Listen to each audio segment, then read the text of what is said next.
बचपन, 55 और 95 हर उम्र के लिए यकसा मुफीद। मफाद आम्मा का आलम बरदार। जरूर सब्सक्राइब करें, लाइक करें, शेयर करें और बेल आइकन प्रेस करना न भूलें। Rabbani the scholar YouTube channel. आइए, मैं चूंकि अंजुमन नुरबान के सदर और सानी हसन साहब भी दो लोग मौजूद हैं यहाँ पर जो अफसाने पढ़ेंगे, तो चूंकि हाल वक्त साहब मेज़बान हैं और मैं चाहूँगा कि वो पहले पढ़ लें ताकि सानी असद बाद में पढ़ें।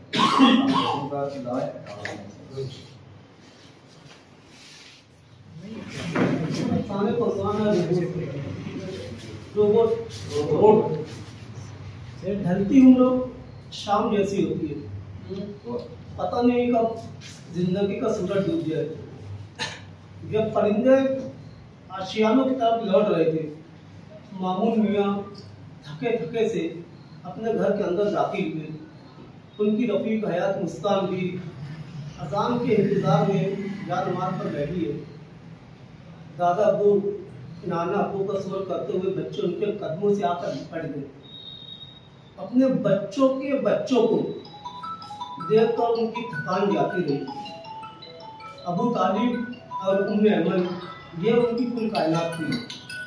वो बच्चों को प्यार करते हुए उनके पास जमीन पर ही बैठ गए और हसरत भरी नजरों से अपने पोता पोती नवासा नवासी को देखते रहे। खुशी की लहर पल भर में उनकी आंखों में उभरती और दूसरे पर मायूसी में डूब जाती। बच्चे खिलौनों से खेल रहे हैं। घर के अंदर ढेर सारे खिलौने बिखरे पड़े हैं। कबाड़, मालवी, मोटरसाइकिल, कुकर, झूला, भालू, बंदर, घोड़ा, बैलगाड़ी, बुलडोजर गाड़ी और एक पस्ता का रोबोट। मामू मियाँ ने अपनी जेब से चॉकलेट निकालकर बच्चों को दिया। बच्चों का चेहरा खिल उठा। मम्मी मम्मी देखो, दादा अब्बू चॉकलेट लाए। अयान ने दाद तलब नजरों से माँ की तरफ देखा। समीम बानो के चेहरे पर एक बेनाम सी मुस्कुराहट थी। उसने अपने ससुर की तरफ देखते हुए आहिस्ता से कहा, अब्बू किराना दुकान से एक पैकेट नमक ला दो। मामून मियाँ के खड़े होते ही बच्चों ने दादा अब्बू नाना अब्बू का शोर बुलंद किया। समीम बानो फौरन बच्चों के पास आई। बच्चों का शोर बंद हो गया और वो फिर से खेल में मसरूफ हो गए। वो नमक लेकर आए और नमाज के लिए चले गए। कुछ वक्त और गुजरा। बच्चों का खेल अब भी जारी था। मामून मियाँ फिर उनके करीब आकर बैठ गए। चाबी भरते ही बंदर दोनों हाथों से ढोल बजाने लगता। घोड़ा टिक टिक चलने लगता। भालू नाचने लगता। बैलगाड़ी चलने लगती। सिर्फ रोबोट का जो अपने काम में मसरूफ था। मामून मियाँ के बच्चे अपनी अपनी ख्वाहिशात की तकमील में लगे हुए हैं। बूढ़े बाप से ज्यादा उनको अपनी अपनी ख्वाहिशात अजीब थी। मुस्कान भी पर खालिद का हमला हुआ। एक हाथ और एक पाँव नाकारा हो गया। मुस्कान की तमाम मसरूफियात सिमट कर जानमाज तक आ गई। अबू तालिब से बड़े दो भाई और रहे, अरबाज और असलाम। घर के अंदर दूसरे मंजिले पर उनकी दूसरी दुनिया आबाद है। रेहाना अपने शौहर के साथ सुबह आती और बच्चों को यहाँ छोड़कर शाम को जाते जाते बच्चों को अपने साथ ले जाती। ऐसा कि नमाज के बाद सब लोग एक साथ दस्तरखान के करीब बैठ गए। शमीम ने दाल और खिचड़ी अब्बू की आदत कर दी। माँ के सामने दाल और आलू पालक। फिर अबू तालिब के सामने दाल, आलू पालक, कुरमा सालन। समीम के सामने उम्मे अमन बैठी थी। दाल और कुरमा सालन उनके सामने भी था। अबू तालिब ने समीम से कहा, कुरमा सालन अब्बू को भी दो। दरअसल मसालेदार और चिकना अब्बू को नुकसान करता है। डॉक्टर ने हल्की ग़िज़ा खाने के लिए कहा है। शमीम ने अपनाइयत से कहा, थोड़ा बहुत खा लेने से कुछ नहीं होता, दो अब्बू को। कुरमा सालन अब्बू को दो। अबू तालिब ने हुक्म दिया, बेटे रहने दो, जिद मत करो। दाल रोटी खाने की अब आदत सी हो गई है। अब अच्छी ग़िज़ा खाने को दिल नहीं करता। मुस्कान भी मोहब्बत भरी नजरों से अपने बेटे को देखती रही। सब अपने अपने कमरे में चले गए। शमीम ने बर्तन धोकर नरमी से कहा, अब्बू घर में पानी मारकर थोड़ा पोछा लगा दो, बर्तन धोकर मैं आपके लिए चाय बनाती हूँ। मामून मियाँ घर की सफाई में लग गए। उम्मे अमन जब कभी अपने अब्बू का साथ देती, मामून भी उसे रोक देती। रहने दो मुलिया रानी, तेरे अब्बू के हाथ में अभी भी बहुत दम बाकी है। जा बेटा जाओ, बिस्तर पे आराम करो। जब शमीम बच्चों को लेकर अपने कमरे में चली गई, तब मामून मियाँ ने जमीन पर बिस्तर लगाए, फिर मुस्कान का बिस्तर, फिर उम्मे अमन का, और फिर मुस्कान को सहारा देकर बिस्तर पर बिठाए। दोनों ही खामोश थे, लेकिन एक तूफान उनके अंदर हलचल मचाए हुए था।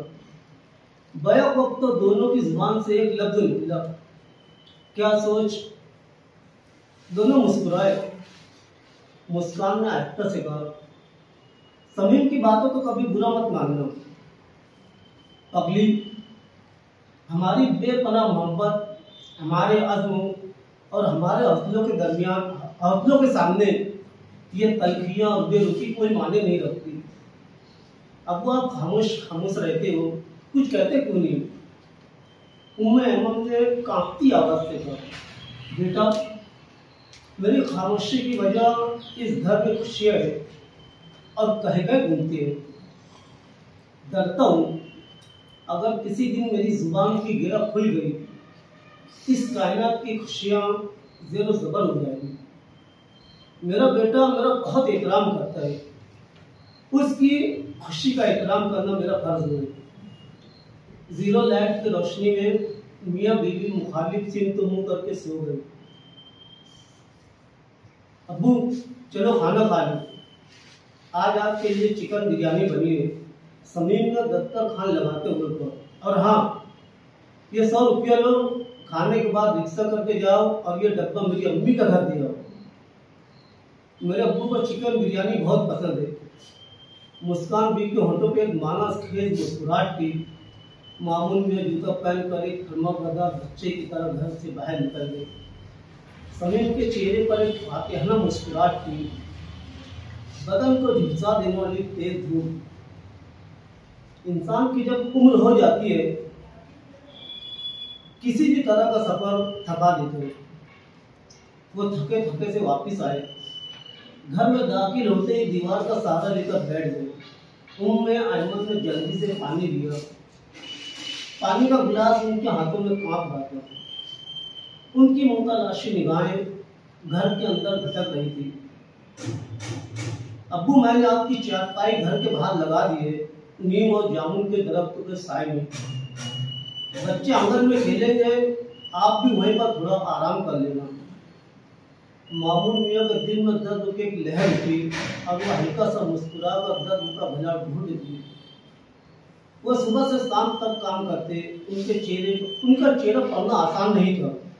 वो कभी भी घर के किसी भी फर्द से आंख नहीं मिलाते, क्योंकि कुदरत ने उन्हें बोलती आंखें अता की थी। उनकी बुरी आंखों में गम और खुशी का समुद्र मौजूद था, और यही आंखें अपनों की खुशियों की निगरान थी। मम्मी देखो, अयान मार रहे, छोटी बच्ची इरम ने शिकायत की। मामून मियाँ खोए खोए से थे। बच्चे अब भी खिलौनों से खेल रहे थे। मुस्कान भी जानमाज पे बैठी थी। देखो ना मम्मी देखो, ये रोबोट काम नहीं कर रहा है। समीम ने अयान के हाथों से रोबोट को छीनते हुए कहा, अब ये रोबोट नाकारा हो गया है तुम्हारे दादा की तरह। और फिर वो रोबोट को छीन कर कचरा दान की तरफ हिकारत से उछाला। मामून मियाँ की बेनूर आंखें कचरा दान की तरफ देख रही थी। हम लोग तक के रोबोट पर आपने ख्याल करने के लिए यहाँ पर तशरीफ लाए डॉक्टर अनीस गुस्तानी साहब। 2 लफ्ज़ सही। अंजुमन मुहिबान अदब के सदर साहब हारून अख्तर साहब ने बहुत अच्छा खाना, बहुत अच्छा किरदारों का जो पिरोया है, खाना बनाया है। ऐसा महसूस हो रहा था कि ये घर घर की कहानी है और ये इसी को अफसाना कहा जाता है, मैं ऐसा समझता हूँ। जो हमारी अपनी ज़िंदगी में जो हादसा, जो वाक़यात रुनुमा होते हैं, बहुत अच्छे तरीके से आपने अफसाना बनाया है। बहुत बहुत मुबारकबाद पेश करता हूँ। बहुत अच्छा।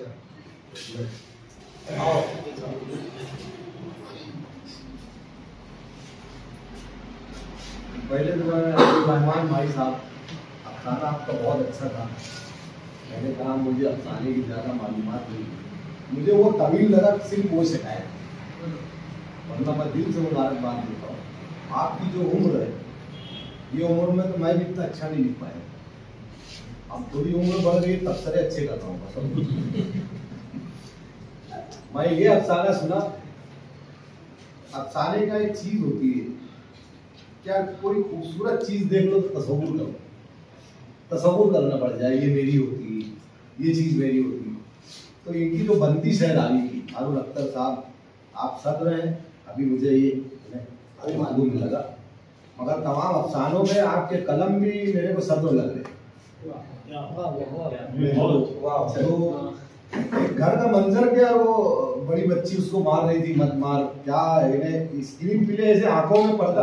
अफसाना निगारों को इन्हें इतना बड़ा मैं फनकार मानता हूँ कि हम स्क्रीन वाले, ये लोग बिना स्क्रीन बिना कैमरे में सब दिखाते हैं,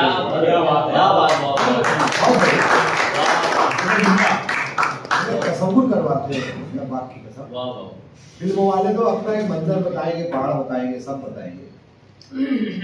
ये जो लिखे कि सबसे पहले तो एक रोबोट, उसके बाद भी अफसाना खत्म नहीं हुआ।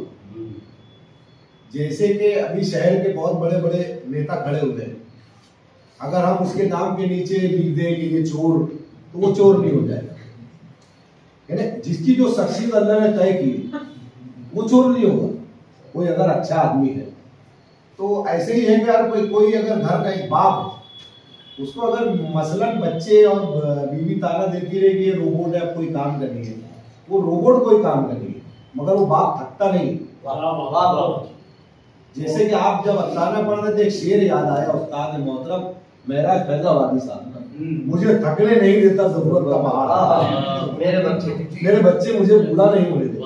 आपके अफसाने में एक बात, एक रंग बता रहा था और एक मंजर आपने बयान किया कि यार आप खामोश क्यों रहते हैं, तो बोले ये सब खुश रहते हैं इसलिए मैं खामोश रहता हूँ। बहुत बड़ी बात। और देखो कायनात आपने बता दी, हमारी एक हद है इंसानों, एक जात अल्लाह की है जिसको लिखा गया लामहदूद, जिसकी कोई हद नहीं है, मगर हमारी हद तो इतनी है कि हमारा घर एक कायनात है। तो वो बाप आपके अफसाने बोल रहा है कि यार मेरी कायनात की खुशी के लिए मुझे खामोश रहना पड़ता है। बहुत दिल से मुबारकबाद। मैंने अफसाना मुझे वाकई नहीं समझता है, मगर ये तो समझता है कि आदमी जिसमें तसव्वुर करने लग जाए, वो मंजर सामने आ रहे थे। देखो एक रोबोट की बंदी साहब ने जब की, तो एक भालू है, एक बुलडोजर है, कितने तरतीब से आप लाए हो। जैसे एक फिल्म शुरू होती है ना, क्या एक फिल्म जा रही है कहीं पे, अब वो जा रही है किसी मरे हुए इंसान की, तो वो नहीं क्या है, कैमरा चलता है, एक मक्खी का फॉलो करता है, फिर वो मक्खी किसी और को फॉलो करती है, फिर वो कार पे जाती है, कार सुनसान इलाके में जाती है, फिर कार के बाहर से विंडो से कैमरा निकलता है, फिर वो जंगल में जाता है, फिर वो लाश के ऊपर आते हैं, तो फिर वहां से शुरू होती है सलाह यार ये तो कोई मर्डर के ऊपर बैठी। तो ऐसे इनका जो बयान था ना, भालू, बुलडोजर, ये रोबोट, अब जब रोबोट लफ्ज पहला बोले ना, तो जब दोबारा आता है जमीन सर, तो वो लगता है ये रोबोट की एक कहानी है। और ये सच बात है कि आज के जो घर के वालिदैन हैं एक रोबोट की तरह है, जबकि अल्लाह ने, मैं ये बताऊं कि दीन के मुताबिक डॉक्टर साहब रोबोट फरिश्ते हैं, क्योंकि अल्लाह जितना बोलता उतना ही करते हैं, मगर इंसान अशरफुल मखलूकात को अल्लाह ने ये इजाजत दी है कि वो अपनी तकलीफ बयान करता है। जैसे किसी दुकान पर अगर दो आदमी को लगा दिया जाए कि यार तुमको ये घड़ी की दुकान पे रहना है, ये मोबाइल की दुकान पे रहना है, अब एक फरिश्ता लग जाए, एक अशरफुल मखलूकात लग जाए, तो फरिश्ते को बोलेंगे यार तुम टेबल साफ करना, मोबाइल दे, इतना ही करेगा, उतना ही करेगा। मगर इंसान में ये आदमजात में ये बात है कि वो टेबल साफ करेगा, मोबाइल लेने देगा, मगर कोई चोरी करेगा तो उसको हका लेगा। समझ लो बात, ये इस तरह ऑर्डिनरी इंसान को मिली है। तो एक बाप होता है जो यार अपने वालिदैन के लिए रोबोट बन जाता है कि मुझे सुबह उठना है, अपनी ख्वाहिशात को मार देना है और इनके लिए कमाना है, 7 बजे उठना है, रात को 8 बजे आना है। कमाल का बहुत अच्छा आरुण सर, दिल से मुबारकबाद। मेरे को मेरी ये बीमारी के जो रहता है मैं भूल देता हूँ। बड़ा अच्छा लगा, दिल से लगा, दिल से मुबारकबाद। बहुत बहुत शुक्रिया, आप लोगों ने भी सुना। अल्लाह आरुण अख्तर साहब, अगर ये बोला जाए कि मुझे भी कलाकार हो चुके हैं तो हालांकि जब इन्होंने घरेलू सब बुलाया कि बच्चे खेल रहे, शरारत कर रहे, ये है वो है, तो मैं बहुत वो हुआ कि क्या है ये सब, ये ऐसा थोड़ा दिखा है। लेकिन इन्होंने जो क्लाइमेक्स शब्द है वो भाई साहब देखो, इसको कहते हैं क्लाइमेक्स, ये आदमी को झिझोड़ देता है। अरे यार इनका अफसाना क्या है, देखो एक बाप रहता है, सारी जिंदगी मेहनत करता है ना, पूरा घर चुकाता है, बीवी घर में बच्चे होते हैं उनको परवरिश करता है, उनको तालीम देता है, उनको पैर पे खड़ा करता है, फिर उसके बाद भी उसकी परेशानी खत्म नहीं होती, उनके बच्चे रहते हैं उनको संभालता है, सौदा सर पे लाता है, सब करता है, और जब उसको ये ताना मिलता है ना ये कोई काम कर नहीं, उसके दिल को बहुत जबरदस्त लगती है। यही बयान किया।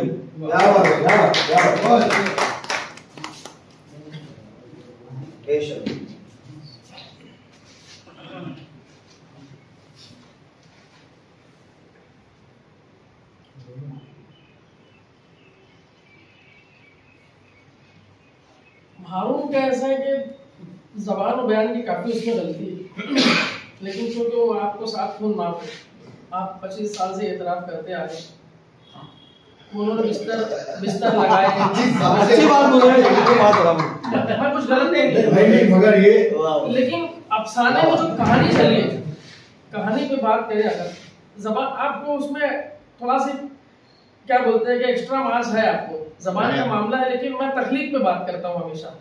ये नहीं कि स्कूल मास्टर जैसे बहुत सारे मुबस्सिरीन का कि ये सब के चक्कर में पड़ जाते हो, फालतू चीज है। क्रिएटिविटी कितनी शानदार होना चाहिए, चाहे वो फिल्म हो, चाहे वो अफसाना हो, चाहे वो शायरी हो, असल इस पे ध्यान देना चाहिए। तो वो तो आपके यहाँ पे है माशाल्लाह, मंझे हुए आप, कहानी बड़ी प्यारी लगी।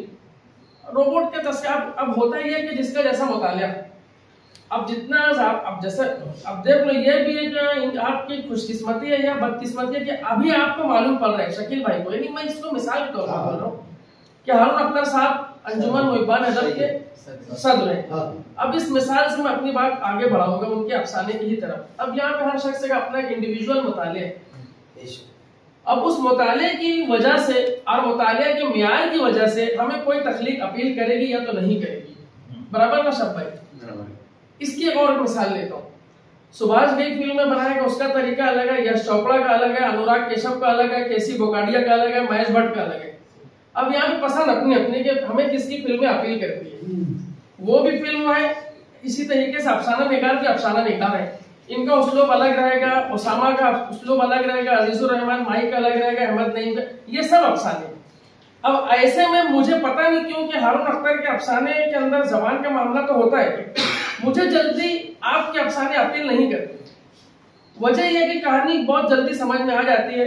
आप रिवायत पसंदी को सीने से लगा के बैठे हैं हारून अख्तर साहब, जबकि आपके अंदर खूबी यह है कि आप चौंकाने के फन से वाकिफ है, जैसे अभी सबने उसका एतराफ किया। इस उम्र के इस मरहले पर जबकि आपकी माशाल्लाह किताब भी आ चुकी है, मेरी आपसे गुजारिश है कि आप 90s और 80s के दौर से बाहर आ जाए, आप अफसानों में नित नए तजुर्बात करें, आप कहानियों को अच्छे ढंग से सोचते हैं, आप खुद अपने अंदर के एक नए, मैं खैरखाई में बोल रहा हूँ, वरना मैं बोलूंगा वाह बहुत अच्छा, सबको अच्छा लगा, मुझे भी अच्छा लगा, लेकिन मैंने क्या कहा, हर एक का अपना मुताला सोच। अब वो मुताला चाहे आपका फिल्मों का हो देखने का, जो आपके लाशों में बसी है सारी चीजें, या मुताले की शक्ल में बसी है या अच्छी संगत की शक्ल में बसी है, तो वो हर एक अपना पैमाना पैरामीटर अलग हो जाएगा। मैं अभी तारीफ करके हट जाऊंगा, तारीफें की भी है, माँ के हाथ काट दो, अरे सब चीजें याद है हमें आज भी। तो मेरी एक मशवरा है कि आपके अंदर जो कहानी कहने का फन है और बराबर कार्य को पहली सतर से आखिरी सतर तक आप लाने के फन से वाकिफ है, आप थोड़ा सा रिवायत पसंदी से बाहर आकर तजुर्बात करें, कुछ दूसरे उसलूब इख्तियार करें।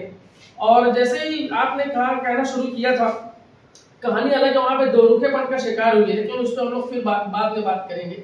कि उसको इतनी तफसील में जाना नहीं चाहिए था। तो जैसे चिकन उसके अब्बा के यहाँ वो भेज देती है सारी, वो थोड़ा सा ना जो बच्चों की कहानी टाइप का हुआ था मामला, थोड़ा सा लड़खड़ा, लेकिन आप फौरन जो संभाला लेके अपनी गाड़ी को आप बराबर बहुत को खूबी आगे बढ़ा के लेके चले गए। बस यही कहना है कि अभी जैसे आसिफ इकबाल अकबर मिर्जा साहब तो बहुत कमी नशिस्तों में दिखाई देते हैं, मगर मैंने ये महसूस किया है कि ये थोड़ा सा इन चीजों से आप बाहर आ जाओ, मेरा ये मशवरा है। और दूसरे आपको फुलाने वाले बहुत ढेर मिल जाएंगे, लेकिन मैं आपकी खैरखाई में बात करूं तो मैं इस हारून अख्तर को, जो अंजुमन के आज 26 साल से सदर है, माशाल्लाह 26 साल तकरीबन 27। अब मैं तो बैठ गया, मैं अंजुमन के नहीं, लेकिन इतना तो करीब करीब मुझे याद है कि नहीं? 1 साल माफ किया है, मैं 1 साल माफ कर दूंगा। तो आपसे उम्मीदें बहुत अच्छी है। जैसे मैं एक मिसाल दूंगा कि जैसे ताहिर ने कई तजुर्बात किए, उनके भी शुरुआत के अफसाने देखे और फिर लास्ट में उन्होंने पंखड़ी एक गुलाब की सी है, तो बाकायदा एक ग्रेजुअली उनका सफर दिखता है। अभी मुझे मस्जिद में हम लोग बैठे थे, कौन था मेरे घर पर, डॉक्टर मुख्तार अंसारी और नईम भाई बैठे थे। अफजाल सर ने एतराफ किया था कि मेरे अफसानों में बाकायदा तरक्की होती हुई, वो खुद यानी कलम के तई इंतहाई दयानतदार शख्स है अंसारी।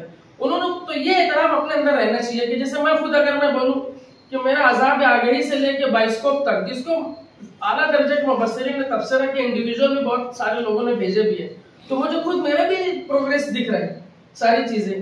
तो आपसे यही उम्मीद रखता हूँ कि जो खूबियां आपके ऊपर, आप अल्लाह का जो इनाम है उसमें तो कोई कुछ हिला नहीं सकता आपको, बस थोड़ा सी तकनीक और उसलूब के ऊपर आप जरा सा नए सिरे से सफर करेंगे ना, तो हारून अख्तर की इंशाल्लाह जल्द ही दूसरी किताब भी मंजर आम पर आएंगी जो उन अफसानों से कदरे मुनफरिद होगी।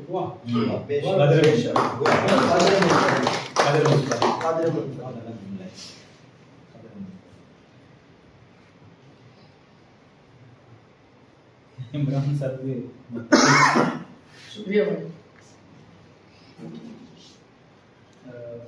हारून अख्तर का अफसाना जो मैं सुन रहा था, तो उसके बाद शकील भाई का एक अफसाना था, क्योंकि वो फिल्म लाइन से अदीम ताहिर है और कुछ लोग और होंगे, तो ख्वाजा अहमद अब्बास या गुलाम अब्बास किसका जुमला है कि मौसीकी आवाज़ सुना सकती है, तस्वीर नहीं दिखा सकती, मुसव्विरी तस्वीर दिखा सकती है, आवाज़ नहीं सुना सकती, लेकिन अदीब बैक वक्त दोनों काम करते हैं।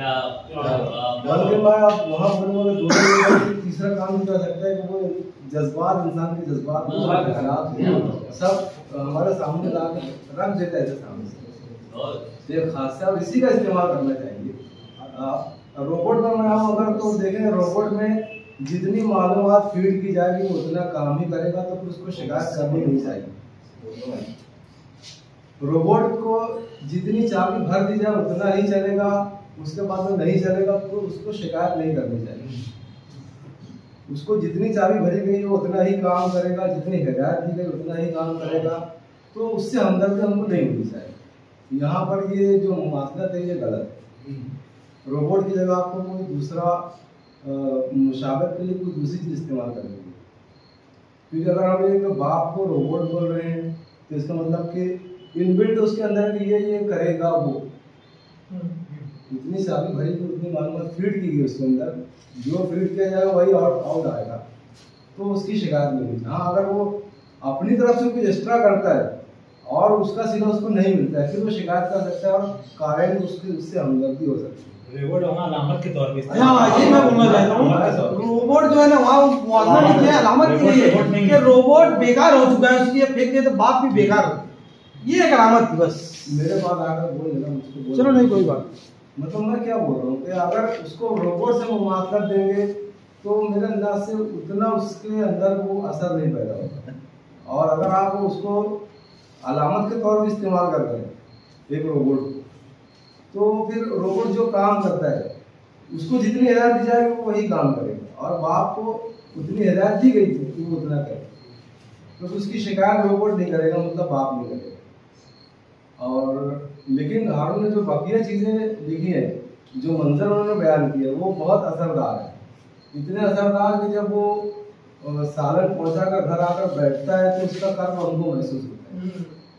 इतना असरदार कि जब वो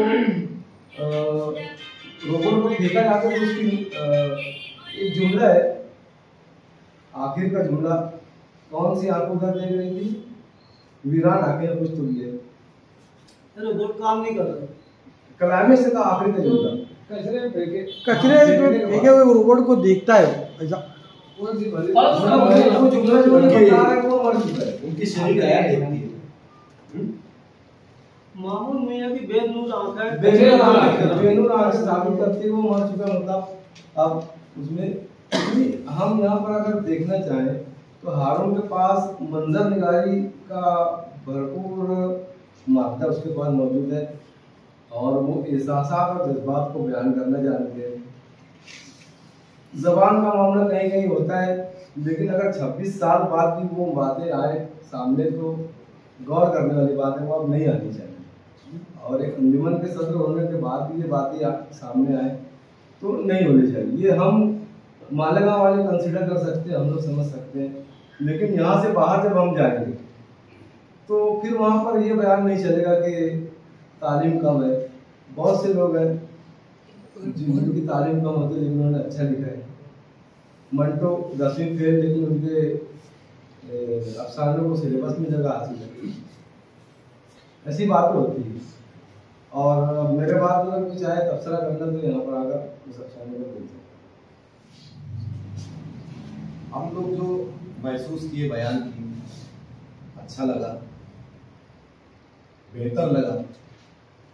जमील सर का मामला ये था कि बहुत कम लोग होते हैं जो नाम से जमील हो, चेहरे से जमील हो, गुफ्तगू से जमील हो। ये वो सर है।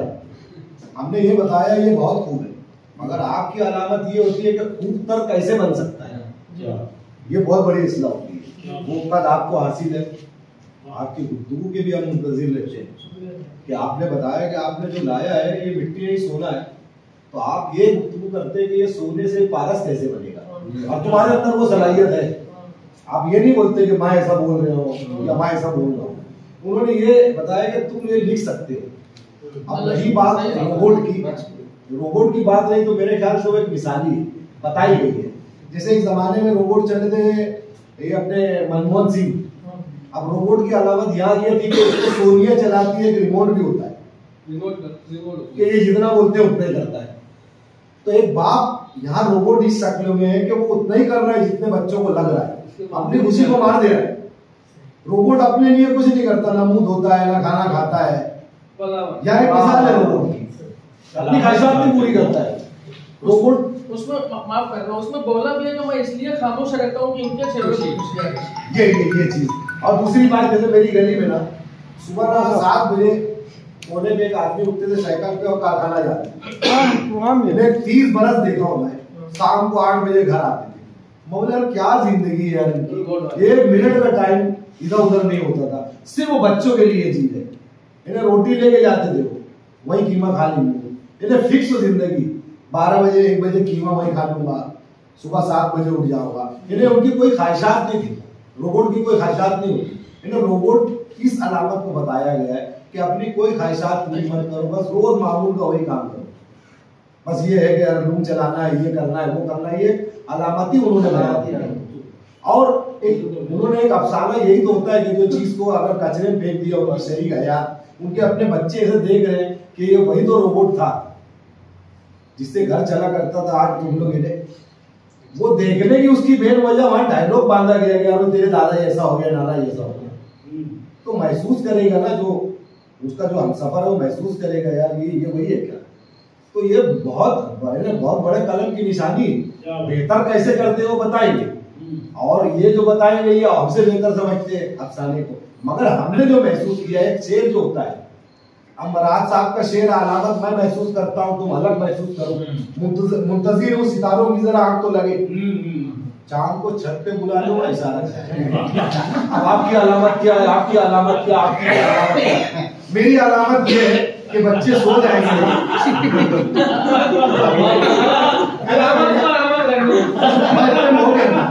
तो बोलने का मतलब अलामत अलग अलग निकाल सकते हैं। आप बोल सकते हैं आप कैसा है, आप उनके हम सफर है, आप अफसाने के, आप भी खाली के किताब के, आपका काम है। मगर मैं जो महसूस किया मैं बोल दिया बड़ी मादरत के साथ। और मैं अफसाने में आया तो अलीम साहब हम लोग इससे पहले आए, बिजली बंद थी, मगर जब मैं आया जमीन सर को देख के बहुत खुश हुआ कि अपन जो बात करेंगे ना तो अपने को जो समझेंगे ये ऊपर की बात करेंगे।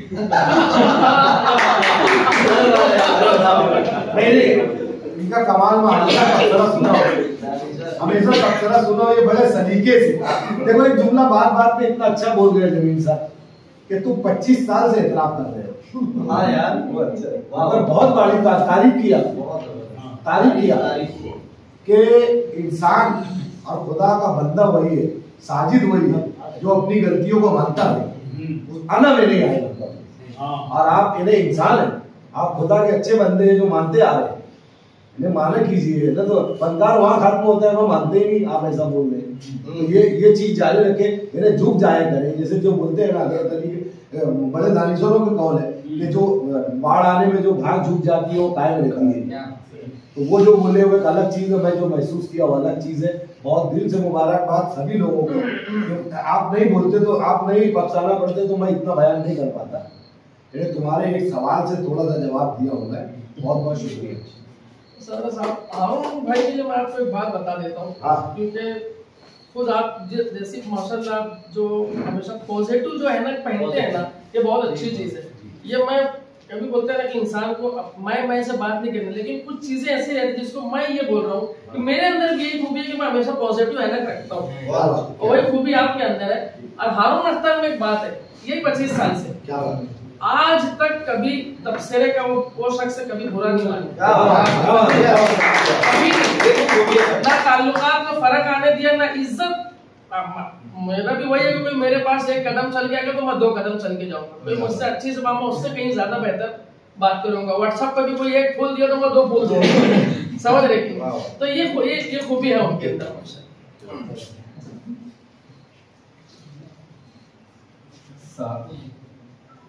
साहब लोअर साहब यहाँ तशरीफ लाए, मैं उनसे गुजारिश करूँगा कि स्टेज पर तशरीफ लाए। सामने आ जाओ। आ जाओ भाई, आ जाओ। साबिर साहब तशरीफ लाए। हारून अख्तर के बाद अब मैं आखिरी अफसर में मेरा साबिर असद साहब, उनसे बात करूँगा क्या बात करना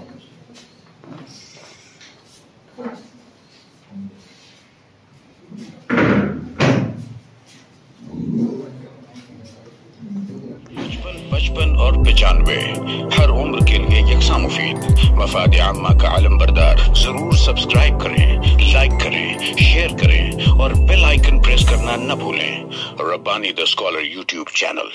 Rabbani the scholar YouTube channel इल्मी, अदबी, दीनी, मिल्ली, समाजी, सकाफती, तहजीबी, फलाही, तिब्बी, फन्नी, माशी, तिजारती, माशरती, इंतजामी, इनकलाबी, तहरीकी, तहकीकी, तकनीकी, तफ्तीशी, तामीरी, तालीमी व मालूमाती यूट्यूब चैनल जरूर सब्सक्राइब करें, लाइक करें, शेयर करें और बेल आइकन प्रेस करें। Rabbani the scholar YouTube channel.